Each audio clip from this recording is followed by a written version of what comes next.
Hello friends, in this video we are going to discuss the page replacement algorithm, that is least recently used page replacement algorithm. So in the least recently page replacement algorithm எப்படி இருக்கு அப்படின்றத ஒரு சின்ன reference string வச்சு இந்த example வச்சு நம்ம பார்ப்போம். அப்பதான் இது என்ன கான்செப்ட்னு புரியும். இந்த ரெஃபரன்ஸ் ஸ்ட்ரிங் வந்து எக்ஸாம்பிள் வந்து the operating system by Abraham Silberschatz அப்படின்றவரோட புக்ல இருந்து நம்ம என்ன பண்ணிருக்கோம் எடுத்திருக்கிறோம். ஸோ இப்போ இது வந்து எப்படி ஒர்க் ஆகுது அப்படின்னு சொல்லிட்டு நம்ம வரிசையா பார்ப்போம். ஸோ இப்போ இந்த ஸ்ட்ரிங்கோடைய அதோட பேஜ் ஃப்ரேம் சைஸ் வந்து 3ன்னு போட்டுருக்கேன். ஸோ இப்போ வந்து எப்படி பார்க்கலாம். ஸோ ஃபர்ஸ்ட் வந்து பேஜ் சைஸ் 3. ஸோ இனிஷியலி என்ன பண்ணிடுது 7 உள்ளுக்குள்ள வந்துடுது. ஸோ நெக்ஸ்ட் என்னது 7 0. ஃபர்ஸ்ட் 3 பேஜுக்கு ஒண்ணுமே நம்மளுக்கு பிரச்சனை கிடையாது. 7 0 1 இது முடிக்க நம்மளுக்கு ஒரு அப்படியே அழகா வந்துடும். ஏன்னா ஒண்ணுமே பேஜ் கிடையாது, அதனால அழகா ரீப்ளேஸ் ஆகாம அப்படியே உள்ளுக்குள்ளதான் வந்துடுறாங்க. இப்ப அதுக்கு அடுத்து இந்த 2 வரப்பதான் நம்ம என்ன பண்றோம், நம்ம பேஜ் ரீப்ளேஸ்மெண்ட் பத்தி யோசிக்கிறோம். இப்ப இந்த 2 வரப்ப எந்த பேஜ் ரீப்ளேஸ்மெண்ட் பண்ணணும் அப்படின்னு பாத்தீங்கன்னா, according to this least recently used எது வந்து லீஸ்டா பாஸ்ட்ல யூஸ் ஆயிருக்கு அப்படின்றத பார்த்துதான் நம்ம என்ன பண்ணுவோம், நம்ம அந்த பேஜ் தான் நம்ம ரீப்ளேஸ் பண்ணுவோம். இப்ப பாத்தீங்கன்னா இப்ப இந்த பேஜ்ல எது 1 இப்பதான் யூஸ் பண்ணது, 0 அதுக்கு முன்னாடி யூஸ் பண்ணது. சோ நெக்ஸ்ட் வந்து என்ன அப்படின்னு சொல்லிட்டு பாத்தீங்கன்னா 7 தான் கடைசியா யூஸ் பண்ணது. சோ அப்ப லீஸ்ட் ரீசென்ட்லி யூஸ்டு பேஜ் என்னது 7 தான் உங்களுக்கு least recently used page. So அப்ப இந்த பேஜ் தான் இந்த இடத்துல நம்ம ரீப்ளேஸ் பண்ண போறோம். So here we have, so இந்த பேஜ் தான் என்ன பண்ண போறோம், ரீப்ளேஸ் பண்றோம். நெக்ஸ்ட் 2 0 1.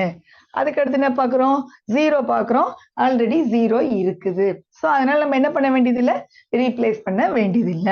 அதுக்கு அடுத்து 3 பாக்குறோம். சோ இந்த 3 வந்து எதை வச்சு ரீப்ளேஸ் பண்ணலாம் அப்படின்னு சொல்லிட்டு பாத்தீங்கன்னா, இந்த இடத்துல உங்களுக்கு என்ன இருக்குது, எந்த பேஜ் லீஸ்ட் ரீசென்ட்லி யூஸ் ஆயிருக்கு, 0 வந்து இப்பதான் யூஸ் பண்ணிருக்கோம், 2 இப்பதான் யூஸ் பண்ணிருக்கோம். அப்ப எது ரொம்ப கடைசியா யூஸ் பண்ணது, இதுதான் கடைசியா யூஸ் பண்ணது. சோ அப்ப என்ன பண்ணணும், இந்த 1 தான் நம்ம என்ன பண்றோம், இந்த இடத்துல ரீப்ளேஸ் பண்றோம். சோ அப்ப என்ன ஆகுது, இந்த இடத்துல உங்களுக்கு 2 0 அதுக்கு அடுத்து என்னது 3.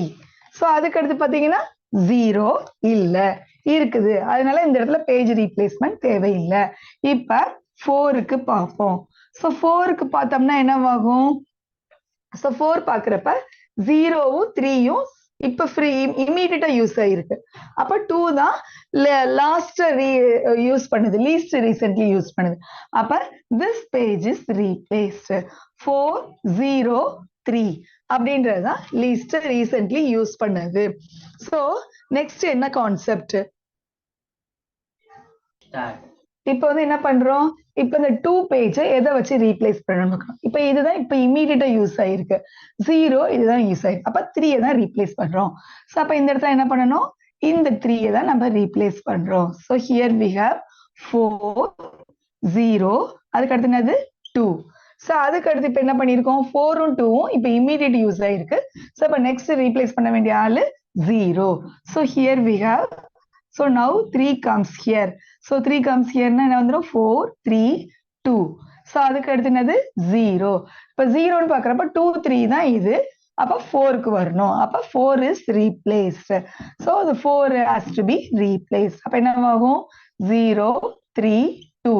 so இப்ப இங்க 3 இருக்கு 2 இருக்கு, அதனால no need for replacement. so அதுக்கு அடுத்து என்ன பண்றோம், இப்ப இங்க 1க்கு தான் வரும்.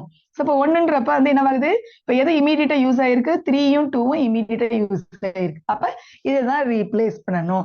அப்ப ரீப்ளேஸ் பண்ணோம்னா என்னவாகும் 1 3 2. சோ இப்ப இங்க என்னவா இருக்கு 2 இருக்குது. So no need for page fault here. So இப்ப இந்த இடத்துல என்ன பண்றோம் 0க்கு வரும். 0க்கு வரப்ப என்ன வருது, 2வும் 1ம் இங்க இருக்குது. அப்ப 3 ரீப்ளேஸ் பண்றோம். சோ என்ன பண்றோம் 3 ரீப்ளேஸ் பண்றோம். அதுக்கு அடுத்து என்ன இருக்குது 1 இருக்குது. சோ அப்ப no need for page replacement. இப்ப எத்தனை பேஜ் ஃபால்ட் அக்கர் ஆயிருக்குன்னு பாருங்க, 1 2 3 4 5 6 7 8 9 10 11 பேஜ் ரீப்ளேஸ் பேஜ் ஃபால்ட் வந்து number 11. Number of page fault is 11. So இதுதான் நம்ம லீஸ்ட் ரீசன்ட்லி. அதாவது நம்ம என்ன பண்றோம், நம்ம லீஸ்ட் ரீசன்ட்லி யூஸ்ட் அல்காரிதத்துல பாஸ்ட் டென்ஸ்ல உள்ளத பாஸ்ட்ல உள்ளத நம்ம கம்பேர் பண்ணி எது கம்மியா லீஸ்ட் யூஸ் ஆயிருக்கோ அதுதான் நம்ம என்ன பண்றோம், ரீப்ளேஸ் பண்றோம். இது ரொம்ப ஃபீசிபிள். பட் வந்து இட் இஸ் வெரி என்னது உங்களுக்கு இம்ப்ளிமெண்ட் பண்றது it's very difficult to implement. இதுதான் ரொம்ப வந்து ஆப்டிமல் அல்காரிதம் அப்படின்ற மாதிரி. அதாவது உங்களுக்கு பேஜ் ஃபால்ட் இதுல கம்மியா இருக்குது. ஃபர்ஸ்ட் இன் ஃபர்ஸ்ட் அவுட்டோட பேஜ் ஃபால்ட் கம்மியா இருக்கு. இதுதான் லீஸ்ட் ரீசென்ட்லி யூஸ்டு அல்காரிதம் இந்த page replacement concept. I hope you have got a clear idea in this least recently used algorithm. Thank you.